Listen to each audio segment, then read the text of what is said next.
Alan, thank you. Troy Jackson was overwhelmingly chosen by Maine Democrats to face Susan Collins at Saturday's convention. But what if he is not even allowed to run? That's what one Republican state representative is arguing now. Christian Harsa took a closer look at that legal argument. Hey, Christian. Hi, Brian Bailey. Representative James White sent the Secretary of State a letter asking her to investigate this question. From what lawyers and legal scholars have told me, Representative White's stance likely faces an uphill battle. But what if Troy Jackson, newly minted as the nominee, can't run? The law says that you can only run for one of these positions in a cycle. And he's already lost a race, just like some other folks that ran for governor. So he's not an eligible candidate. Maine law section 331 says someone cannot file for more than one federal, state, or county office at any election. It is what it is. He's running for another office after he's already lost an election. I think it's a creative argument, but I think probably a losing one. Maine law professor Dimitri Baum points towards the word file. And here Jackson only filed for one office. Instead, the Democratic Party chose Jackson for the U.S. Senate. Republican Representative James White sees it differently. So he threw his hat into the ring. He wasn't chosen. He was chosen after he threw his hat into the ring after he lost the governor's race. White says the problem isn't just how, he says it's also when. Law says that you can only run for one of these positions in a cycle. The question is the primary the same election as the general election for the Senate?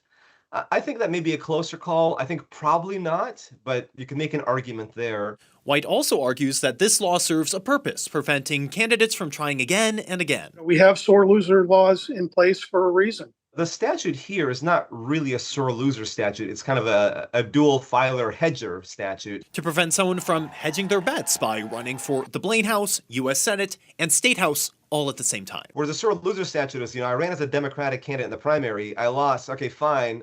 I'll just drop out of the party and run as an independent. The Jackson campaign isn't giving the challenge much weight. Republicans are so worried that Susan Collins is about to lose, they're resorting to cheap tricks. Troy Jackson will harness the grassroots energy in Maine and defeat Susan Collins, wrote a campaign advisor. White's letter, sent on Friday to Secretary of State Shanna Bellows, has gone unanswered. So has New CENTER Maine's request for comment on Tuesday. On Monday, Bellows did release a list of candidates withdrawn or replaced. Jackson is at the top of the list. I think somebody could bring the challenge in court and say this person is not eligible. But like I said, I think it's unlikely that she would change her mind. And I think it's highly unlikely that the court would reverse the decision anyway.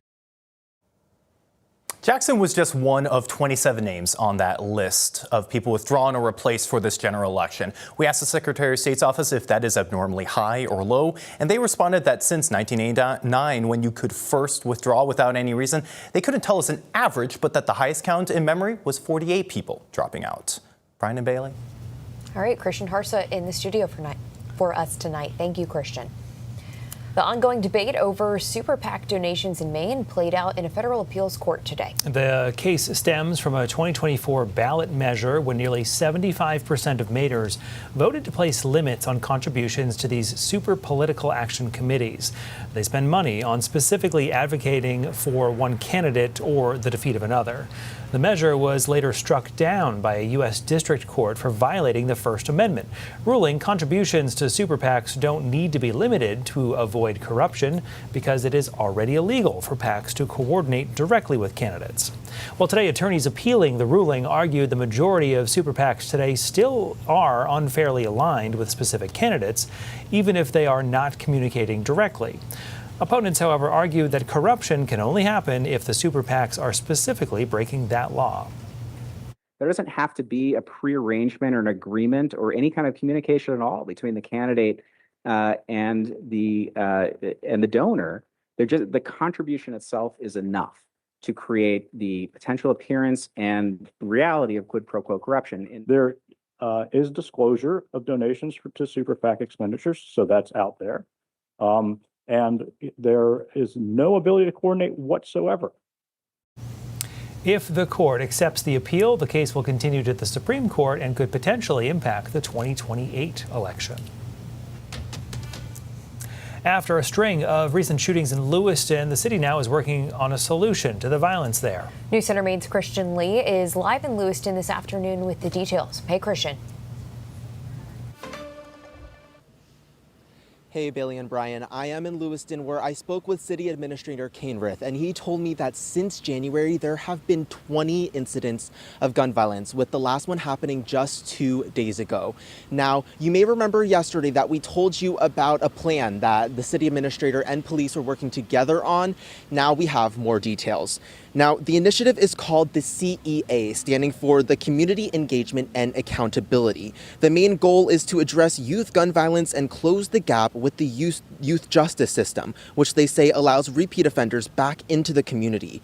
The first step is with the police. They want to send out a mobile command unit and strengthen relationships between officers and residents. They also hope to take this to Augusta, pushing for things like getting repeat violent offenders off the streets and into facilities like the Long Creek Youth Development Center, and requiring treatment programs for some serious offenses with more court options for youth who do not apply.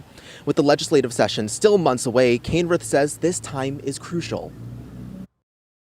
I view these next 4 months or so as a time for us to really get everything together, build some relations, build a coalition, and go into that next legislative session with a real plan together, and some stakeholders that are on our side, and to move forward. Now, to put this in action, Cainrith is asking the City Council for $200,000 at the next City Council meeting on August 4th. Bailey? Christian Lee live in Lewiston on this rainy day. Thank you, Christian.